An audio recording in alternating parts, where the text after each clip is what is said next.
One of the most overlooked areas of healing when it comes to an acne clearing journey is your emotional well-being. I can say this confidently, having worked with well over 2,000 clients all over the world, that we cannot be overlooking the state of our emotional health and really looking at our chronic stress, our negative self-talk, and even past emotional traumas. We have seen borderline miracles happen with clients to fully embrace their emotional well-being on their acne clearing journey. It can be an absolute game changer. So let's start breaking these things down, why they can be impacting your skin and your health, and also some things we can be doing to start repairing that relationship with ourselves. Number one is going to be chronic stress. This is something so many of us deal with on a daily basis. We live in this go, go, go society. We're overworking, we're overcommitting, we're not setting boundaries, and here comes that chronic stress. Now, stress is a good thing, right? In an acute way, your body is responding to external stressors. Now, the issue arises when that stress becomes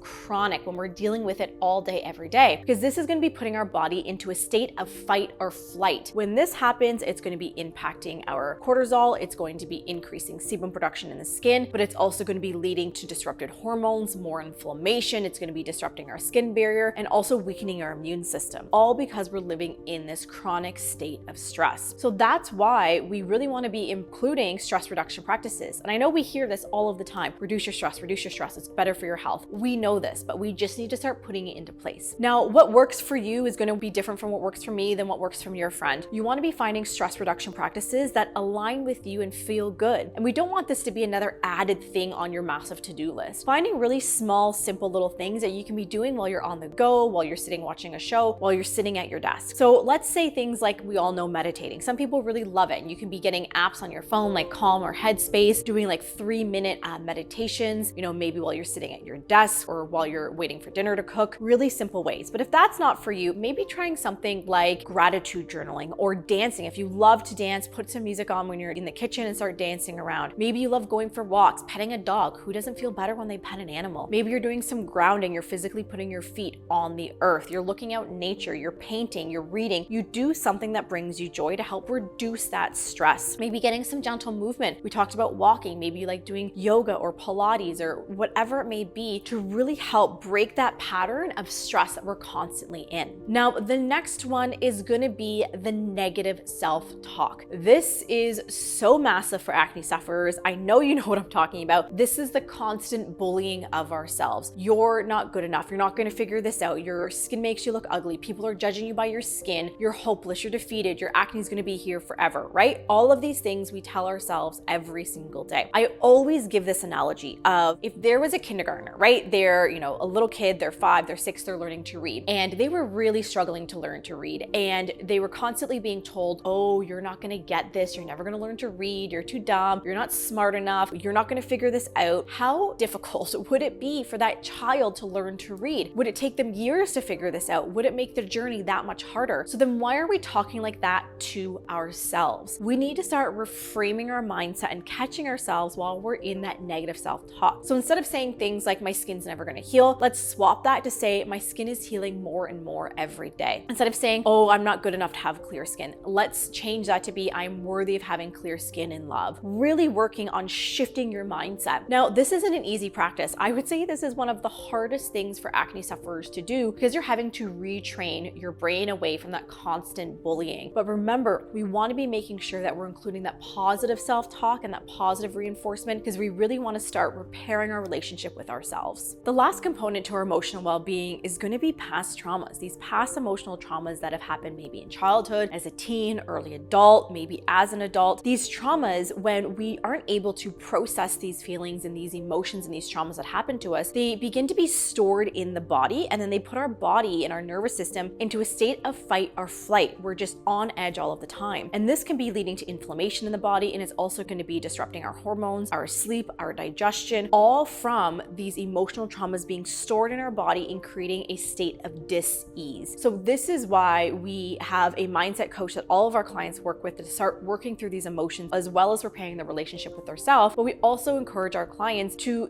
seek the guidance of a qualified therapist, whether it's through EMDR, it's through cognitive behavior, whatever the type of therapy is, it's going to help you work through these traumas is going to be so vital for your body's journey, because these traumas aren't just being stored in your brain as a memory. They're going to be headed through the rest of the body. So outside of working with a qualified therapist to work through and release these emotions, this is where we can be looking at talking kindly to ourselves. We can maybe start to journal and work through these things on our own, but really making sure that we're not skipping over any of these past traumas that could be causing the issues in our body. So when we look back at the emotional well-being, we can see how this is such a really big thing that absolutely positively cannot be skipped on the acne clearing journey. So remember, this is part 4 in the 5-part series. If you haven't yet watched the gut health pillar, detoxification, hormonal health, go back and watch those, because you can start to see how all of these areas of the body need to be fixed and repaired in order to clear up your skin and your acne long term. So next week, we're going to be digging into the very last pillar in this series, which is going to be nourishing skincare, one that everybody loves. So remember, if you want to learn more about working with us, check the caption to learn how you can work with us in the Clear Skin Solution, and make sure while you're there to hit the subscribe button and like, so that way next week when the video comes out, you'll get notified.